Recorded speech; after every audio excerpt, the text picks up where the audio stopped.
இரண்டு சக்கர வாகனங்களை வாடகைக்கு விட்டு தொழில் செய்யும் நபர்கள் மீது நடவடிக்கை எடுக்க கோரி டிராவல்ஸ் உரிமையாளர்கள் மாவட்ட ஆட்சியர் அலுவலகத்தில் புகார்.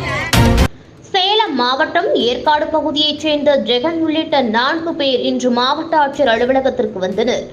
மாவட்ட ஆட்சியர் அலுவலகத்தில் அதிகாரியை சந்தித்து புகார் மனு அளித்துவிட்டு இதுகுறித்து செய்தியாளர்களிடம் கூறும்போது, ஏழைகளின் ஊட்டி என்று அழைக்கப்படும் ஏற்காடு பல்வேறு மாவட்டம் மட்டுமல்லாது மாநிலங்களுக்கு சுற்றுலா தலமாக விளங்கி வருகிறது.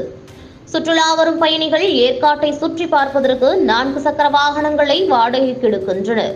இந்த நிலையில் 2 சக்கர வாகன உரிமையாளர்கள் சுற்றுலா பயணிகள் இருக்கும் இடத்திற்கு சென்று தங்களுடைய 2 சக்கர வாகனத்தை வாடகைக்கு தருகின்றனர்.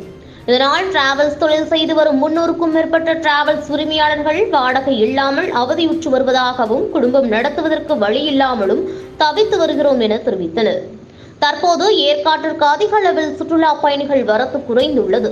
வருகின்ற ஒரு சில சுற்றுலா பயணிகளை 2 சக்கர வாகன உரிமையாளர்கள் வாடகைக்கு விட்டால் நாங்கள் பிழைப்பதற்கே வழியில்லாமல் நிலை உண்டாகும். இதுகுறித்து ஏற்காடு காவல் நிலையத்தில் புகார் அளித்தும் காவல்துறையினர் எந்தவித நடவடிக்கையும் எடுக்கப்படவில்லை. மாவட்ட நிர்வாகம் இது குறித்து நடவடிக்கை எடுத்து அனுமதி இல்லாமல் 2 சக்கர வாகனங்களை சுற்றுலா பயணிகளுக்கு வாடகை விடும் நபர்கள் மீது நடவடிக்கை எடுத்து எங்கள் வாழ்வாதாரத்தை மேம்படுத்த மாவட்ட நிர்வாகம் நடவடிக்கை எடுக்க வேண்டும் என கேட்டுக்கொண்டனர். சேலம் மாவட்டம் துணை ஆசிரியர் தவமணி, சிறப்பு செய்தியாளர் மகேந்திரன்.